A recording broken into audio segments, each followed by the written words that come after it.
Una pregunta básica que todo ser humano se tiene que formular es: ¿para qué fui creado?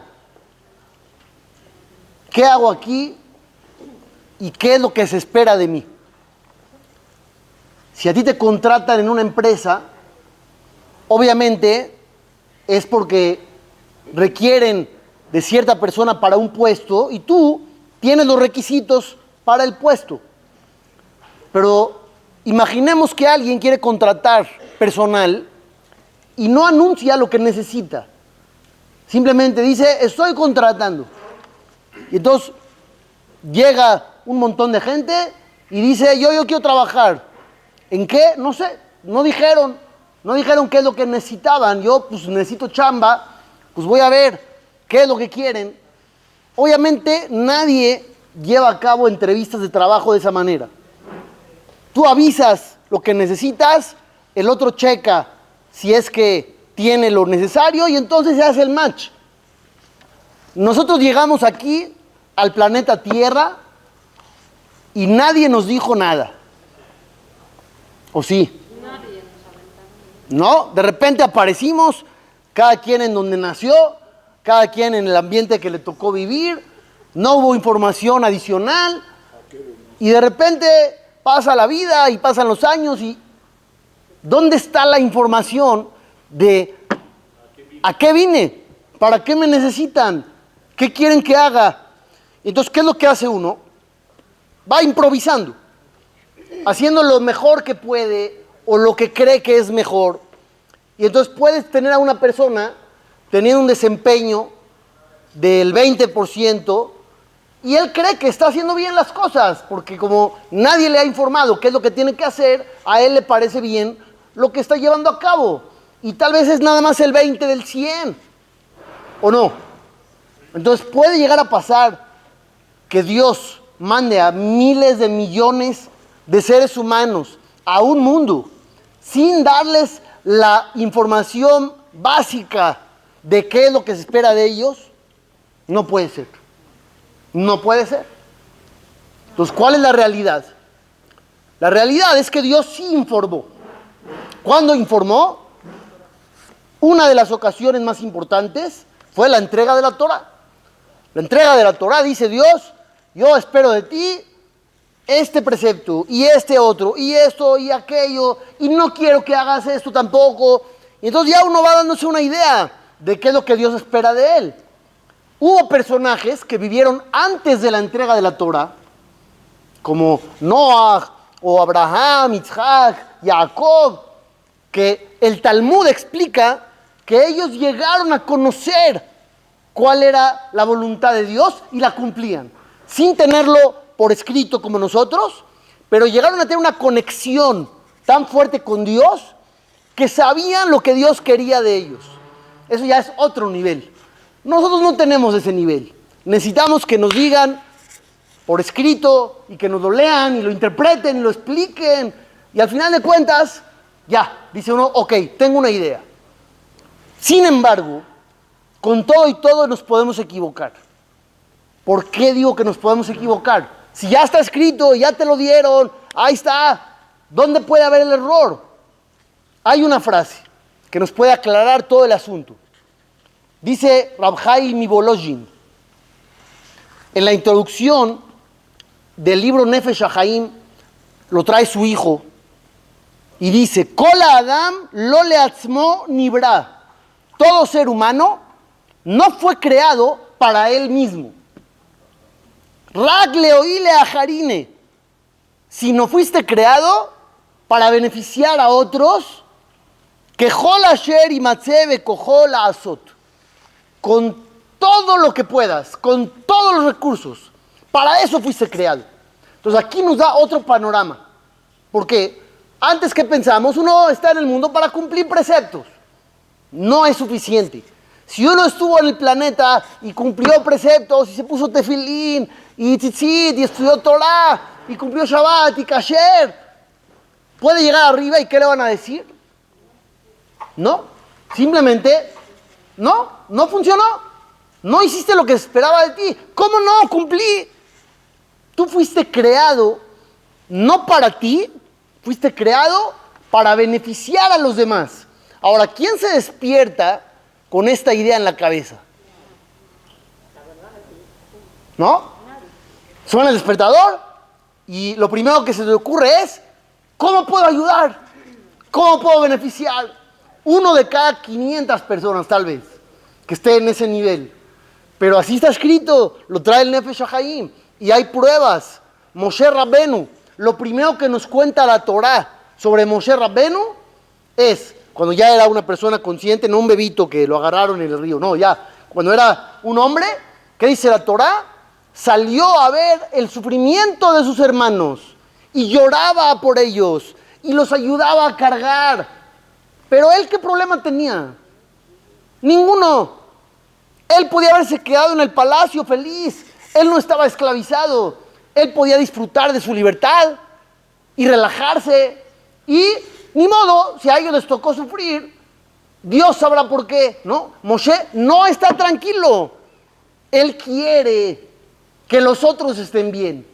Y si no, él no está bien. Hay una frase que dice la Mishnah, que cada ser humano tiene que llegar a un nivel de nosé be'ol im javero, cargar el yugo del compañero. ¿Qué significa cargar el yugo? ¿Qué es cargar el yugo? Que le pese menos su problema gracias a ti. Si tú, por ejemplo, dices, yo soy empático, lo entiendo, pero él sigue cargando los mismos kilos, no sirve. No se ve, tienes que cargar con él, que después de estar contigo en una plática, salga diferente, que le pese menos su problema, o ayudarlo. Ahorita vamos a ver el nivel que la Torah exige de nosotros. Hay una historia con el autor del Tania, Rav Shlomo Zalman. La historia dice que él en una ocasión en su casa, en la noche, estaba estudiando mucha Torah y de repente escuchó un llanto. El llanto era de su nieto, un bebé. Entonces escucha el llanto y continúa el llanto y no para el llanto. Se paró el abuelo de su estudio, fue a ver qué pasaba. El bebé estaba en su cuna y nadie lo había atendido. El abuelito voltea. ¿Quién está en la habitación? El papá. El papá está ahí, pero está inmerso en su estudio. Entonces lo movió tantito a su hijo y le dijo, oye, tu hijo está llorando, tu bebé está llorando. Le dijo, papá, no me di cuenta. Estaba tan concentrado en mi Torah, tan metido en mi estudio, tan inmerso, que no lo escuché. ¿Palomita o tache? ¿Por qué tache? Está súper metido en su estudio de Torah, está concentradísimo. Entonces le dijo el papá, el abuelito del bebé, le dijo, si por tu estudio de Torah no escuchas el llanto de alguien más, ese estudio está defectuoso. Ese estudio no es el estudio que Dios quiere de ti. Si hay alguien llorando y tú te justificas diciendo, no, es que estaba estudiando, estaba yo muy concentrado, ese estudio no es querido delante de Hashem, porque tú fuiste creado para beneficiar a los demás. ¿Qué pasa si tú nada más te dedicas a ti, a tu estudio y creces? Pues no te importa la gente. Ahí fallas. Jacito no lo oyó. Ese es el error. Ese es el error. Ese fue el reproche del abuelo. Moshe Rabbenu, regresando a Moshe, el profeta más grande de todos los tiempos, hablaba con Dios cara a cara. Bejol beti neeman hu, dice Dios, él es el más confiable de toda mi casa. Moshe, ¿se siente orgulloso del puesto que tiene? Por un lado, sabemos que es el hombre más humilde de la historia. Por un lado.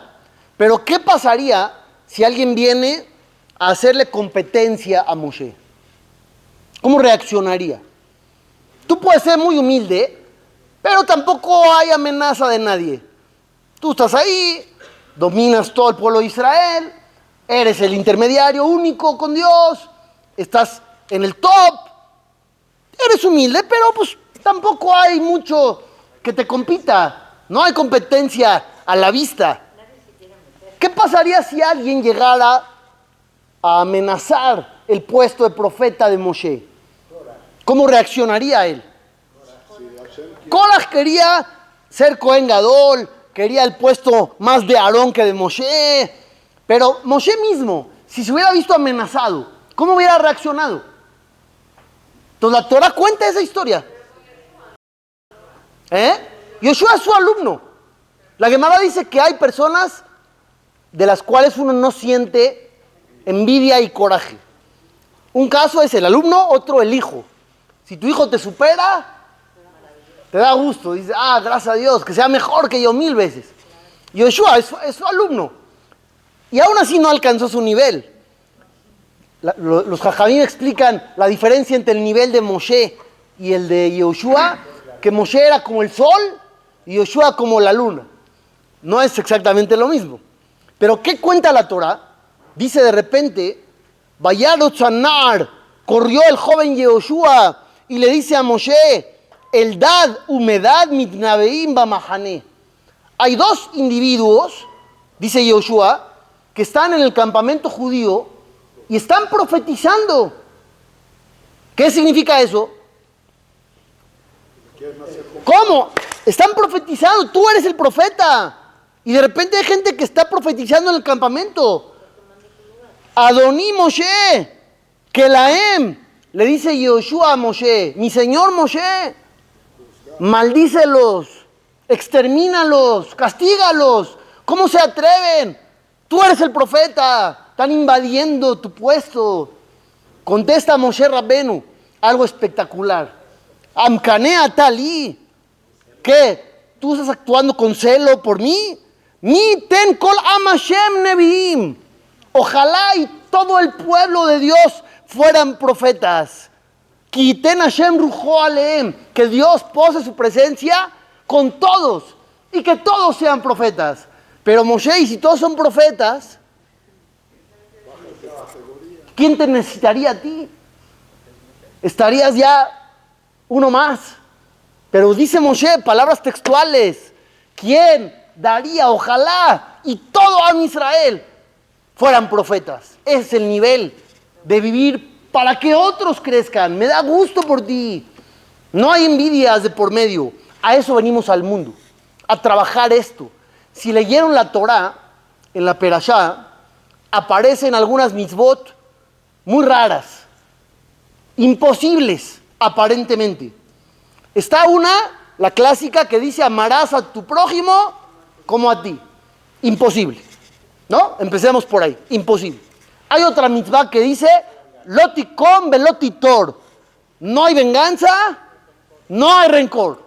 ¿Qué es venganza y qué es rencor? Dicen ahí los comentaristas, si alguien de repente, ¿no? Llegaste un día con tu vecino y le dices, oye, ¿me prestas tu desarmador? Y no te dice no tengo. Te dice no. No te lo presto. La verdad, yo no presto. Está bien, ya te vas de ahí. Vuelto loco, te vas, ni modo. No presta el Señor. Pasan 2 días, llega él contigo. Toca la puerta, oye, ¿me prestas tu martillo? ¿Qué le contestarías?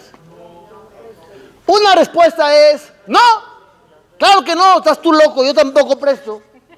Eso es ser vengativo. Dice la Torah, prohibido.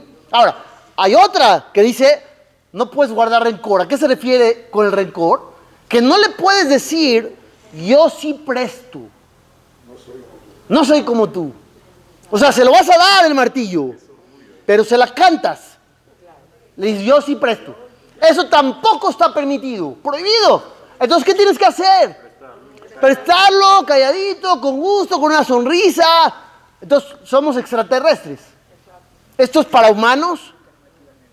Otro escenario. Hay una persona que odias. Vamos a suponer, te cae muy mal. Entra a un lugar y lo odias. Pero te aguantas, vas con él, lo saludas, le sonríes y le dices unas palabras bonitas. ¿Bien o mal? Muy bien, pero muy difícil. ¿Bien o mal? Muy bien, pero No, mal. Dice la Torah, lo tisna etajija Bilbabeja, no puedes odiar, ni en el corazón. Tienes que trabajar el odio, habla con él, platícale o dile, si estás enojado por algo, dile, oye, ¿por qué me hiciste esto? No puedes odiar ni en el corazón. Entonces, por eso les dije, son mitzvot muy, muy fuertes. Bueno, y si no es odio, es que no te cae bien la persona. Eso es odio. Claro, me cae gordo, lo veo y me estorba la vista. Claro, iba todo bien hasta que entró. Entró, el paisaje se oscureció. ¿Y por qué lo odias, Hadid? Tal vez no te hizo nada, o tal vez lo que te hizo no amerita que lo odies 50 años. Hay que ver, hay que analizar qué es lo que está pasando. Escuchen bien lo que dice Akadosh Baruj Hu. Sedom y Amorá fueron ciudades de gente malvada. Dios llegó a la conclusión de que había que borrarlas del mapa. No hubo gente igual de malvada. Ellos eran los más malvados. ¿Se pasaron de la raya? ¿O qué pasó con ellos que fueron especiales para Hashem? Destruirlos y mandar ángeles. Algo muy, muy serio. Era gente más malvada que todos los demás malvados que han existido en la historia de la tierra. Dicen los jajamí, ¿no? Hay otra explicación. Ellos hicieron de la maldad la ley. ¿Cuál era la ley de la ciudad? Prohibido ayudar. Prohibido hacer favores. Llega un extraño, llega un extranjero, no tiene para comer. Prohibido que lo ayudes. El Meam Loez tiene unas historias espectaculares que pasaban en la ciudad de Sedom. Dice ahí un ejemplo, que de repente venía un pobre de otra ciudad y pedía una moneda y le dabas una moneda, pero una moneda marcada. Le ponías ahí una letra. Entonces le dabas la moneda, él no sabe nada del tema, iba a la tienda y le decían, no aceptamos monedas marcadas. Entonces, ¿qué estás haciendo? ¿Para qué le das la moneda entonces? ¿Qué pasaba en esa ciudad? Entonces dicen los jajamín, ellos iban en contra del objetivo de Dios de haber creado el mundo. Como dijimos al principio, Dios ¿para qué creó el mundo? Para que tú des, para que tú beneficies al otro. Y ellos no nada más no lo hacían, hicieron una ley que no puedes ayudar. Entonces estás yendo en contra de la naturaleza de Dios. Por eso no puedes tener derecho de existir. Estás yendo en contra del objetivo divino del mundo. Por eso les tocó un tratamiento más especial. ¿Qué dice la Torah con respecto a la ayuda al prójimo? ¿Cuánto hay que ayudarlo? ¿Cuánto? ¿Cuánto hay que dar? ¿Cuánto hay que ayudar? ¿No hay límite? Mientras no me afecte. Eso, yo hago lo mío, pero hasta ahí. ¿No? Muy bien pensado. ¿Eh? Económicamente también. Te dicen hasta cierto porcentaje. Dice la Gemara, hay un versículo que dice, de Mahzoró Asher Yechzar Lo. Tú tienes que llenar el vacío de lo que le falta a él. ¿Qué significa la frase a él? A su nivel, a lo que él necesita. ¿Qué quiere decir? Hay cosas que otros no necesitan, pero él sí. Y trae la Gemara un ejemplo. Antes, la gente rica y poderosa tenía sirvientes que corrían en la calle frente a ellos. Así hacían show. Tú veías de repente a varias personas corriendo. Ay, ahí viene alguien importante. Entonces sucedió, dice el Talmud, que había una persona muy rica que perdió todo su dinero. Y ahora parte de su necesidad emocional, ¿cuál era? Que alguien corra frente a él. Pero no había gente disponible que se ponga de voluntario a correr frente al Señor. O sea, no le falta para comer, no es ropa lo que estamos hablando, no es calefacción. ¿De qué estamos hablando? De un trauma del señor emocional que tiene. También eso hay que llenar. También eso hay que llenar. Sí, él estaba acostumbrado a eso. Y emocionalmente le hace falta, pero es problema de él, ¿o no? También hay que darle eso. Dice la Gemara, Hilel Azaken, el Jajam, Hilel, más grande de Israel, en una ocasión vio que no había nadie que corra frente a uno de estos pobres que antes eran ricos, y corrió frente a él. Casi una hora, Hilel, el Jajam, corriendo frente a él porque el otro lo necesita. Y si el otro lo necesita, yo lo tengo que hacer, aunque no sea real una necesidad. Esto es una alajá del Shulchan Aruch. Que sepan, esto es una ley. No nada más lo hizo Hilel. ¿Qué diríamos nosotros? Que se conforme, es una locura eso. Y dice la alajá, no, necesita eso para él. Ni modo, es una necesidad. A Aarón a Cohen, el hermano de Moshe, ¿por qué tuvo el mérito de ser el Cohen Gadol? Dicen los Jajamim, porque se alegró por su hermano Moshe. Cuando él era el líder de Israel, a Aarón, de repente ponen a Moshe. Moshe aparece en la historia a los 80 años de edad. Ahí aparece Moshe, cuando ya tiene él 80 años. Y nada más nos platica la Torah los 40 últimos. ¿Y quién estuvo con Israel los primeros 80? A Aarón. Y de repente le dicen, Aarón, bye, vas para allá. Tu hermano menor va a tomar tu puesto.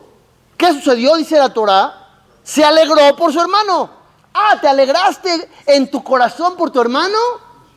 Te vamos a dar el puesto de Cohen Gadol, que va a llevar sobre el corazón el Hoshen Amishpat, que eran las letras divinas por donde Dios se comunicaba con los profetas y los reyes. Porque tu corazón se alegró por el otro, te vamos a dar a ti el pectoral sobre el corazón. Tan importante es esto de ver por los demás. Pero esta es la primera parte de la clase. La primera parte era ¿a qué venimos al mundo?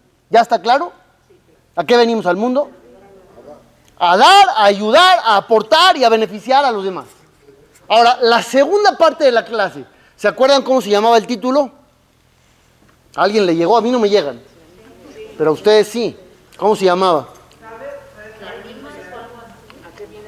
Uno era eso, ¿para qué fuiste creado? ¿Cómo atraer energía positiva? ¿Cómo se conectan estos dos temas? Escuchen bien lo que dicen los Jajamim en la Gemara. Kola mitpalel al javeró, todo aquel que reza por el otro y él necesita de lo mismo, a él le responden primero. Si tú llegas a este nivel de que te interesa el compañero, te interesa su dolor, te interesa su sufrimiento y pides por él, a ti te mandan primero la salvación. ¿Cómo funciona esto o por qué es así? Hay diferentes explicaciones. Unos dicen, si tú tienes un problema personal y rezas por ti, ¿es una señal de que tienes fe? Tal vez sí, y tal vez es tu única opción. Estás tan desesperado, no ves por dónde, que pues dices, no pierdo nada, voy a rezar. Si tú rezas por ti, no es prueba absoluta de que tienes fe. Tal vez ya no hay de otra. Pero ¿qué pasa cuando rezas por otro? Ahí es una señal de fe absoluta. Entonces dice Dios, si llegaste a este nivel de fe absoluta, te voy a dar a ti primero. Esa es una explicación. Otra explicación dice, cuando tú rezas por otro, te conviertes en el conducto. Por ahí van a mandar la salvación a la otra persona. Y como tú eres el conducto, el primero en recibir, vas a ser tú. Entonces te llenas de energía positiva. Atraes cosas buenas a tu vida que no te las iban a dar. ¿Y por qué te las están dando? por interesarte por la otra persona. Dice la Torá, Vaitpalel Abraham el Elohim. Abraham le rezó a Dios y curó a Hashem, a Abimelech, a su esposa y a las mujeres que no podían tener hijos. ¿Qué había pasado? ¿Se acuerdan en esa historia? Habían secuestrado a Sara. Y Dios, de castigo, ¿qué hizo? Que las mujeres no puedan dar a luz. De castigo por haber secuestrado a Sara. Ya. Se arrepiente Abimelech, le pide perdón a Abraham, y Abraham reza para que puedan dar a luz las mujeres del reino. ¿Qué sigue de ahí de la Torá?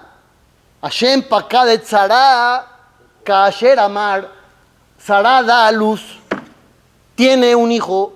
¿Por qué tuvo un hijo? Justo las historias coinciden. Rezaste para que otros tengan hijos. Te vamos a dar hijos a ti también.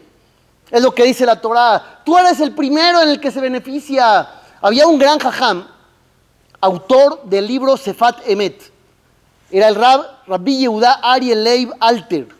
Este jajam, cuando falleció de una enfermedad nueva en su época, que nadie sabía qué tenía, nadie sabía qué le había pasado, nadie sabía la cura, y efectivamente falleció. Entonces, otro rab, autor del libro Avnei Nezer, el rab Abraham Borstein, dio una explicación de por qué el jajam había fallecido de una enfermedad nueva. ¿Por qué no pudo fallecer de una enfermedad normal como todos?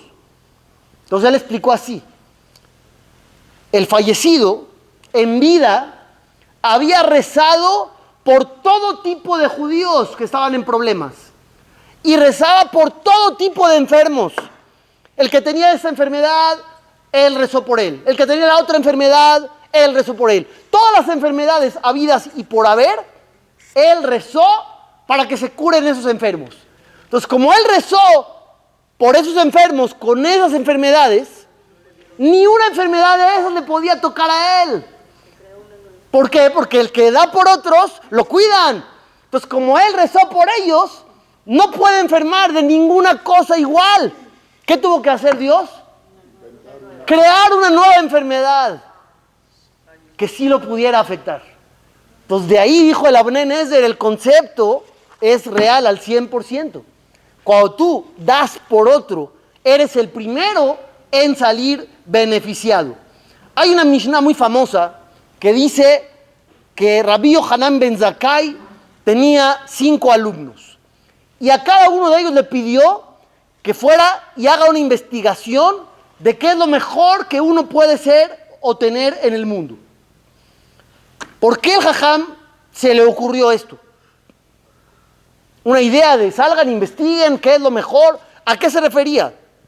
Dice la Gemara, Bealachtav hidrajav, dice el versículo, tienes que encaminarte en los caminos de Dios.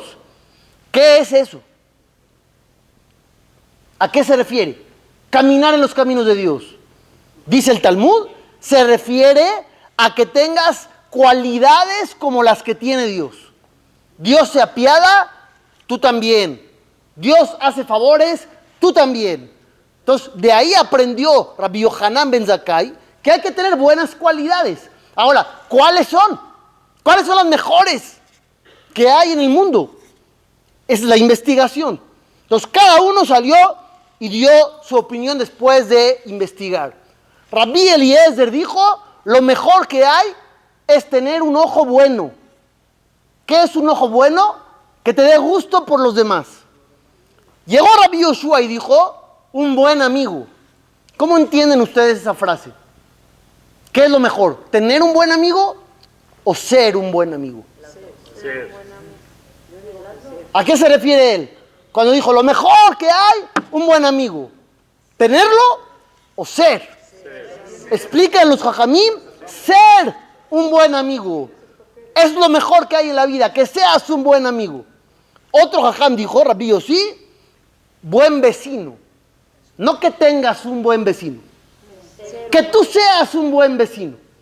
Es lo que dice Rabbi Yossi. Dice tener, ¿no? Tener un buen vecino. No dice tener. Shachen Tov dice. buen vecino. No dice ser o tener. Entonces, hay jajamim que explican ser un buen vecino. Dijo Rabbi Shimon, lo mejor que hay en la vida, arroeta nolad, tener visión a futuro. Hasta que llegó Rabbi Elazar y dijo, lev tov, tienes que tener un buen corazón. Ahora llega la Torah y dice, cuando vayas a ayudar a alguien, natón titenlo, dar le darás a él. Hasta ahí entendemos bien. Pero aumenta la Torah y dice, velo yera levabeja betitejalo. No sientas mal en tu corazón cuando ayudes a otro. ¿Qué sucede si alguien da y no era de corazón? Pero dio. El otro necesitaba 10 pesos, le dio 10 pesos. Nada más que por dentro no está contento. O le dolió, o siente que el otro no se lo merece, o que porque él tiene que dar. Hay casos así, aunque no lo crean. Hace poco escuché una conversación donde una persona le decía a la otra, lo ayudé, pero tengo coraje de que lo ayudé. No tendría que haber necesitado la ayuda. Así sentía él. Ni modo, lo tuve que ayudar, pero no estoy tranquilo, no estoy contento.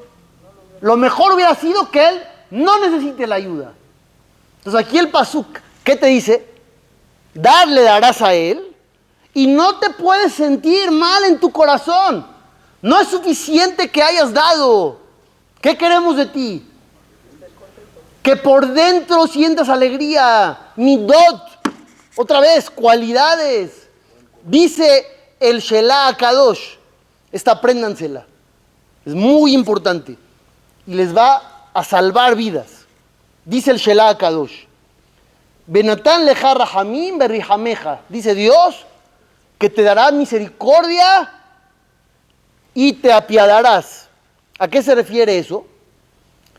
Cuando Dios quiere mandar algo bueno a alguien, Dios por algún motivo te quiere mandar algo bueno, pero ve que no lo mereces, pero Él te lo quiere mandar. ¿Qué hace Hashem? Te manda a una persona en problemas para que te apiades de él. Y si en ese momento te apiadas de él, te acabas de ganar lo que Dios quería darte. ¿Oyeron lo que dice el Shelah Kadosh? Entonces, ¿tú cómo tienes que ver a la persona que viene contigo con una necesidad? ¡Wow! Como una oportunidad de oro. Él viene para que yo alcance el mérito de obtener lo que Dios me quería dar, que no me podía dar porque no tenía yo lo suficiente. Entonces, en este momento ya no siento coraje de que lo ayudé. Al revés. Gracias. Gracias por venir. La Gemara dice, más de lo que el rico hace con el pobre hace con el rico. Más. Tú piensas, yo lo ayudé, por mí salió, por mí se solucionó. ¿Tú crees? Todo fue para ti. Tú obtienes más de lo que das. Siempre obtienes más de lo que das. Esto es lo que tenemos que cambiar en la vida. El chip. En vez de estar viendo solamente nuestras necesidades, nuestra vida, nuestra comodidad, nuestra satisfacción, ver un poquito hacia los demás. ¿Qué necesita alguien? Imagínate que te vas de viaje con alguien y al otro le tocó el peor asiento. 10 horas de aquí a París se van. ¿Se lo cambiarías o no? ¿O le dirías mitad y mitad? ¿Sí le dirías? ¿Le dirías mitad y mitad? Mitad del viaje yo y mitad tú. O dirías, a mí me tocó increíble, te reirías de él, hasta le tomas una foto para burlarte y mandarla al grupo, vean dónde le tocó y vean yo dónde me tocó a mí. ¿Cómo reaccionaríamos? Es un reto simple. No hay problemas de por medio, no hay nada. Un reto ahí de la vida diaria. Pero todo depende de qué tengas en la cabeza. Si tienes en la cabeza nada más a ti, o hay lugar también para otros. Y tú vas a ser el primer beneficiado. Atraes cosas positivas para ti. Bezrat Hashem.